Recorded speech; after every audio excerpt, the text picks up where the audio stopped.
In this video, guys, we're going to look at how to improve your win rate and your risk reward ratio. Stay tuned. Hey traders, a very warm welcome to you. So we know, well, you probably do know, but you don't know now, you will do after this video, that win rate and risk reward ratio are generally speaking inversely correlated. First of all, what I mean by win rate, I mean the probability of success. So if you take the trade, is it a 50-50 shot? Is it a 90% chance of success? Has it got a 1% chance of success? Along that kind of scale. And risk reward ratio means, hey, I'm risking one to make 10, 1 to make 2, 1 to make 5, 1 to make a half, that kind of stuff. Now you can see how if we've got a really high win rate, we don't need that much of a risk reward ratio. It can be quite low and still make money. If our win rate is low, we need a high risk reward ratio. Now the key here is to look at this graph. Generally it's inversely correlated, okay?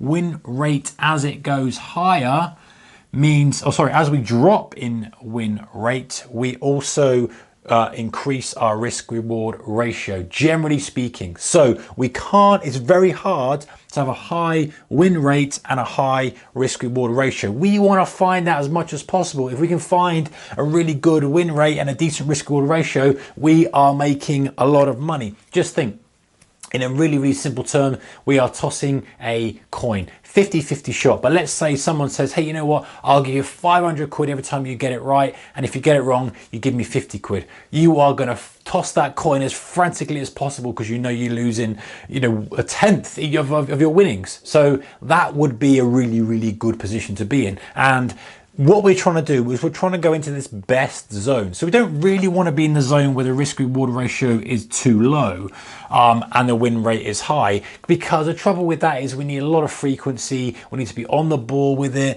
Commissions then play a part. If someone's actively scalping, this kind of thing that high frequency traders would do. They've got a really high win rate. In some cases, like 99.9%. If you look at some of the HFT guys, white papers and stuff, but their risk reward ratio is they're taking slivers. I don't know what their risk is, but they're taking really minuscule amounts, but they're doing it so frequently it's working for them. So as retail guys, we want to be in this zone if possible. We want the best risk reward ratio and we still want a decent win rate as well. Okay, so how do we do that? How do we increase our win rate and our risk reward ratio? Got some ideas for you here. Let me know your thoughts in the comment section below and add yours also. Number one, perfect your entry.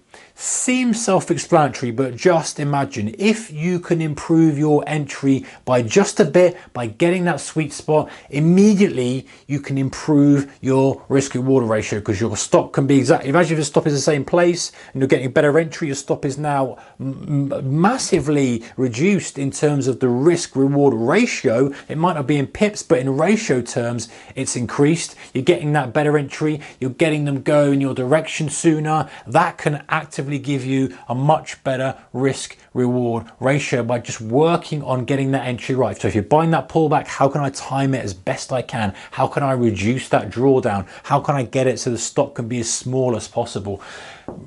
Comes on to point two, guys, constantly reviewing your stops. I've told this story before.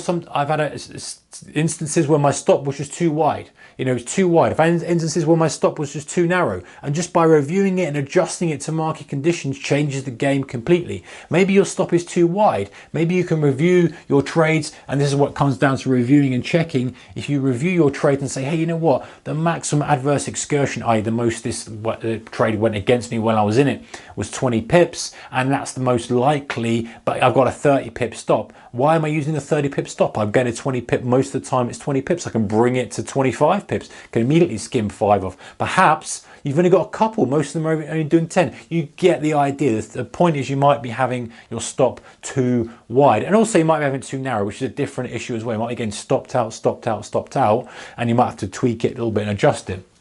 That's a kind of separate topic. And number three, study those trades that worked immediately. This is one of the best things you can do to get that win rate up, to get that risk reward ratio up, because it gives you two things. Number one, it gives you a higher win rate.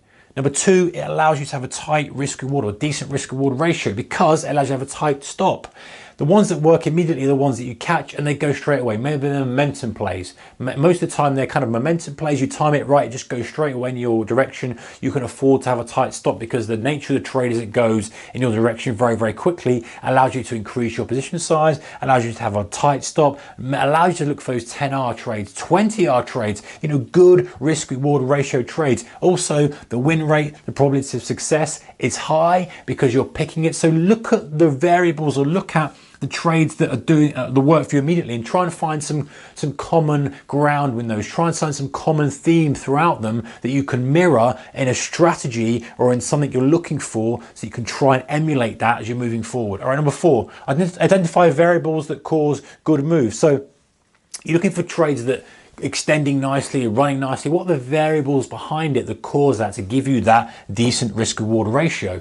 Is it some kind of catalyst? Is it on a certain time of day? Is it a certain stock? Is it after a news event? Is it this? Is that? Is it a specific candlestick pattern? What's the common theme or a variable on trades that gives you that extended move that allows you to get that high risk reward ratio by only risking a smaller amount and getting those extensions to give you those many multiple risk reward trades? Number 5, optimum strategy for letting winners run. So what is your method for letting the winners run? You know, there's no use in identifying all this kind of stuff. You get a great entry, you've got a really nice tight stop, you know, you've studied the trades that are working immediately, goes your way straight away, it's got potential for a 10R move, 20R move, and you take it out straight away. You need a strategy that allows you to let your winners run, whether that's a moving average strategy, whether that's some kind of trading strategy, whether it's using an indicator, whatever it may be. There are multiple ways of doing it, but the point is you've got to have it, and you've got to allow yourself to be paid for being right in the trade. You've done all the hard work now you've got to sit with it and trust that it's going to work out. If it doesn't, that's what your stop is for. If it does, you start to move across this into this right hand side of this box. Number 6, the final one, guys, eliminate over trading and over emotional thinking. This will keep you in this zone. Over trading will keep you here, and you do not want to be there because you will be ping, ping, ping. You'll be taking substandard setups with a poor risk reward ratio. This is going negative. We're going minus down as we go down here. We're not going negative, but we almost could be. Your win rate, you think it's high, but you're probably not going to be, and you're kind of going to end up here, where your win rate is low, your risk reward ratio is low, and you've got a negative expectancy. This is kind of the losing zone, if you like. This is where you sit if you're losing money. And the trouble is, when you're over trading, you're not taking the best trade. You're definitely not perfecting your entry because you're over trading. You're definitely not trying to trade in the right markets that move immediately and the ones that have got potential for good moves. And when you're trading emotionally as well, you're not thinking clearly, not doing the right things that you need to do. Try to pick up that win rate and to pick up that risk reward ratio. Okay guys, see you in the next one. Take care, keep the risk managed, whatever you do, however you decide to trade. See you in the next one. Take care. Bye bye.